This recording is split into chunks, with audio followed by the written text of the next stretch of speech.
is success and failure supposed to be defined?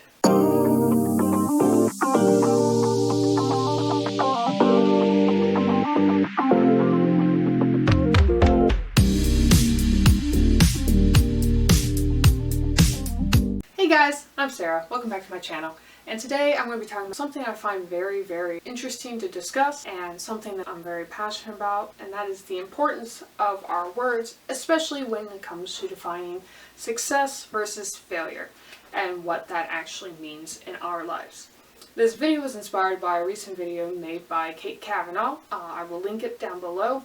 But in that video, she discussed delayed success versus failure and how it feels to have the world watching and having ideas about how long it takes to take an idea into book form. It was a very interesting video and I highly recommend you watch it, but it got me thinking about the importance of what we say to ourselves and to others and how we view success and failure. At the same time, I had just finished watching Monsters University, and if you haven't watched it, spoilers ahead, so feel free to skip this video if you don't want to be spoiled for the ending of that movie.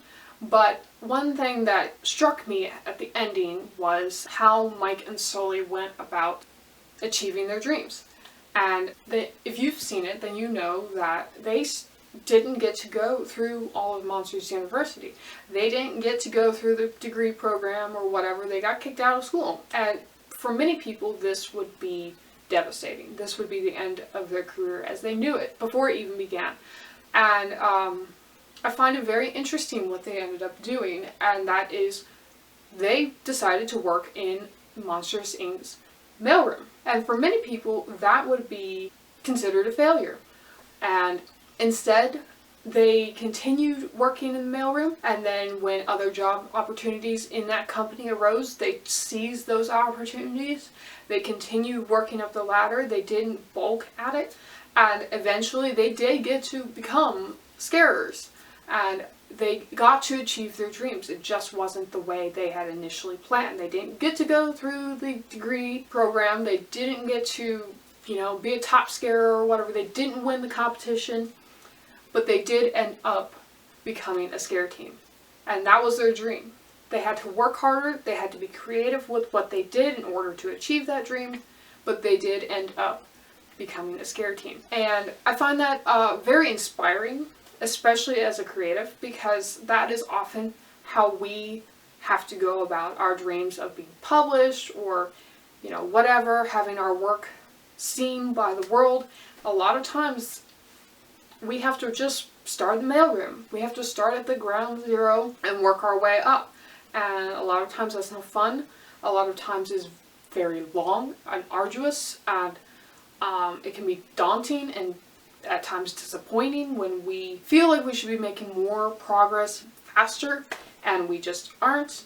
And I think it's very important for us to have that discussion within the creative community, because otherwise we will have lots and lots of thoughts in our heads about us, ourselves, and about others that are just not true. It's going to take years. If your goal is to become published, it could take years. It took me 12 years.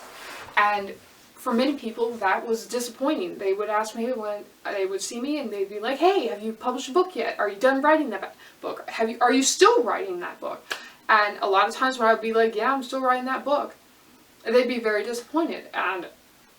But that's just how it is. It took me 12 years to be published, and I didn't even publish yet the book that I started with. That book is still under revisions. It still has a long way to go, and that's okay. I grew in my craft.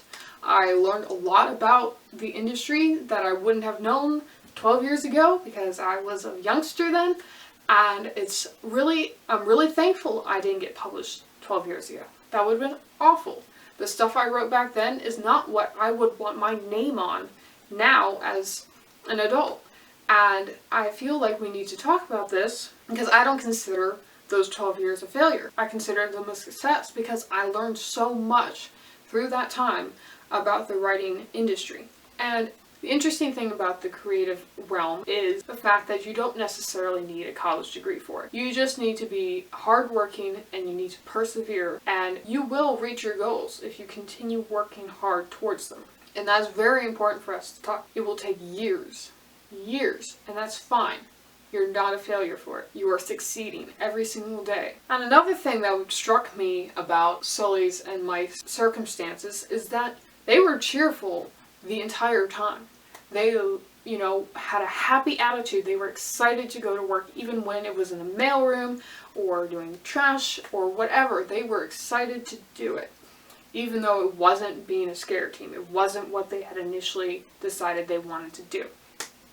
And that's important for us, is while we are working towards whatever our end goal might be, is to have a positive attitude about it and not to let ourselves berate ourselves for whatever we might deem not great, not succeeding, whatever.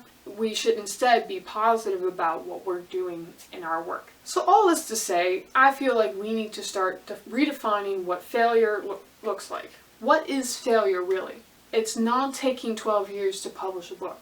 That is not failure. It's not failure if it takes you 20, 30, 40 years. That's not failure. Giving up because you feel like you aren't making the progress you want, then we might be able to use the word failure. But I don't like using it loosely. It's thrown around too much in this world, and usually it's thrown around when instead we should use the term delayed success or growth, or any number of other positive terms. Failure is a very specific thing that I don't think many of us actually can achieve when we're working hard. Taking your time and learning your craft is not failure, even if it takes you decades to succeed in the public eye. You're not a failure, and you never will be. Keep working hard. Be excited with all the experiences. Take any opportunity that you think will help you further yourself in your creative journey, and just love the journey. Because I will tell you, as a published author, that having your book on the shelf is not the end. There's still a long journey ahead, especially if you want to continue putting out other books. And while I have my name on a book, I haven't made it. I still have other books I want to write. I still have ideas and things I want to do. I have to market the book I have out. And just because I have my name on a book cover does not mean that I have succeeded yet. I'm on this journey for the long run, and the same goes for everyone else, is you need to learn to enjoy the journey, because it's long. It doesn't end when your name is on a book. It doesn't end when you have an Etsy shop or whatever. You are going to continue this for as long as your author career goes. And buckle up. It's going to take some time. You don't have to love every step, but you do need to learn how to enjoy even the hard parts of your journey, because we're going to be here for a while, hopefully. So we need to redefine what success and failure looks like. Mike and Sully's journey, in many people's eyes, looked like a failure. They did not get through the program. They did not succeed in other people's eyes. But they, in the end, did reach their goal. They, in their minds, succeeded. They reached their goal, even when it looked like they were failing. So are you and I willing to look like a failure in other people's eyes in order to reach our own version of success? And it's really important that we learn to correct our thinking about ourselves and about others, and learn how to properly define success and failure. What are some ways that you've started in the mailroom? How do you define success and failure? When have you had to correct these views when faced with setbacks throughout your journey? Let me know down in the comments, and if you like this video, please give it a thumbs up, and subscribe if you want to see some more videos. I hope to have some, hopefully every week, but we'll see. And you can follow me on various different social medias linked down below, and I will see you in the next video. Bye!